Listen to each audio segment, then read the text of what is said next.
Next up at UFC Vegas 105, we have Brad Tavares taking on Gerald Meerschaert. Brad Tavares, 20-10 in his career, and a very unfortunate 1-4 in his last 5. He is taking on Gerald Meerschaert, 37-18 in his career. Not 2-3 a debutant. 2-3 it is because he's not a woman being presented to society. 2-3 in his last 5, coming off that decision loss to Renier de Rider. Gerald Meerschaert, every Gerald Meerschaert breakdown is exactly the same. The dude's going to come forward. You're going to outbox him a little bit.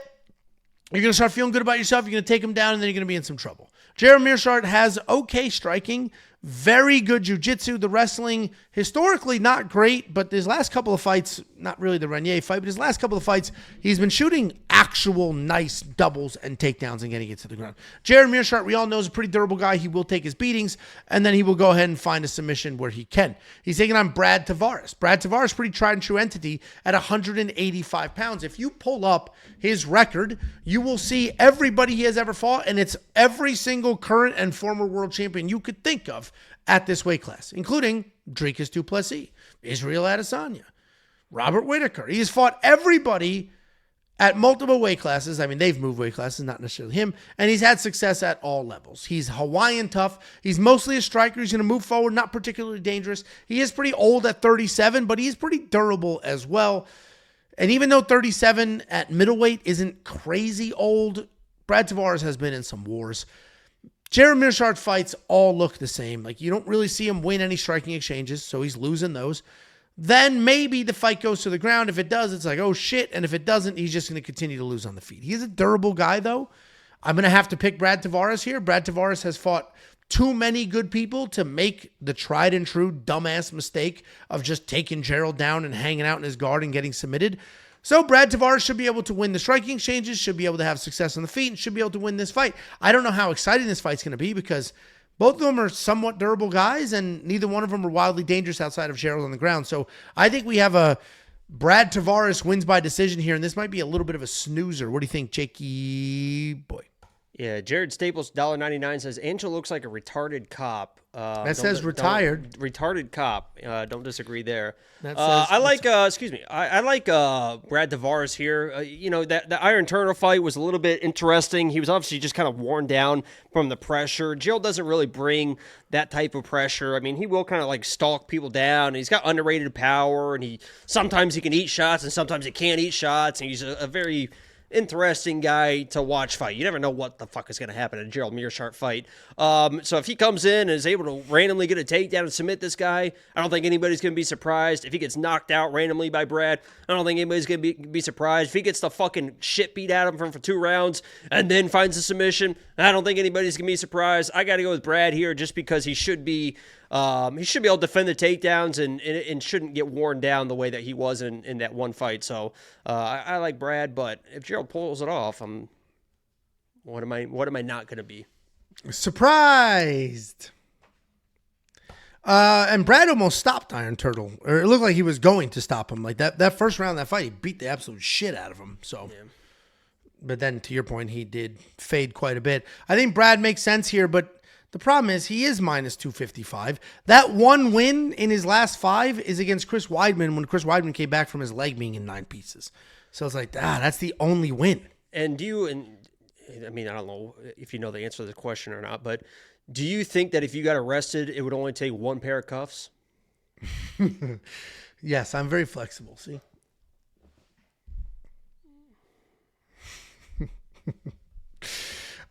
Speaking of fat jokes, Daniel said Angelo looks like his blood type is Genoa salami. And interestingly enough, I had Genoa salami for lunch. So it is actively coursing through my veins. You know what's so funny is you do put on this facade, this fake, this, and you do it well of I love my daughters. And then okay. I don't know where you're going with this. And then you treat your body in that way to where you're not going to last to be able to see much of anything. So it's you say one thing, but your actions are you don't give a fuck. We could fight again and we could see who's in better shape because it was last time that it was very clear I was in better shape somehow. we can get our blood drawn again and watch the nurses look at each other after you get your blood pressure taken. Like, what do we do here? I have picture proof of my blood pressure being perfectly fine. We got our blood drawn, and the nurses said it should be fine. That was a year ago after a night of drinking. Okay? Now, clean as a whistle. What else is clean are the picks and the bets and the website. Go to WeWantPicks.com, click Become a Member, unlock everything you could ever want or need. It's only $10 for an entire month. That month will give you access to UFC Vegas 105, UFC 314, UFC Kansas City, every single pick, bet, and tool along the way. WeWantPicks.com. Couple super chatterooskies, $4.99 from Jared Staples. Need floors? Tile? Would love to work for you guys. You literally offering flooring? I have to hide this from my wife because she will want flooring. We appreciate the super chat. Shoot us a letter or something like that with your business and we'll shout you out, man. Richie J. Valentine knocking Finney big head into the stands. That's not what he wrote. Big head. I'm assuming that's ass. Whoa. Thank you for the $2 super chat. Jared Staples again. Angela looks like a retired cop. I mean, Jared, what the fuck? You just offered me flooring. Got fired from the force because of the AIDS. Jared, what's happening? Jared, 2 minutes ago, hey, you guys need flooring? Would love to work for you. Now, Angelo's a retired cop with AIDS who got fired. You know what's funny? You know what actually that reminds me of? Because you were kind of very anti Joe Pyfer in the beginning of this breakdown by his comments and stuff, and rightfully so, right? I mean, Joe's a fucking douchebag loser. I don't know why he would say stuff about my Mexican brothers and sisters, mi amigos. But the way that you were approaching Mexicans last week, I would have thought that you were pretty aligned with Joe and his words. What did I say negatively about Mexicans? I love Mexicans. Because we had a nice little talk, me in the chat, when you I can't remember what you had to leave to do something, and we all agreed that it seemed like your rhetoric,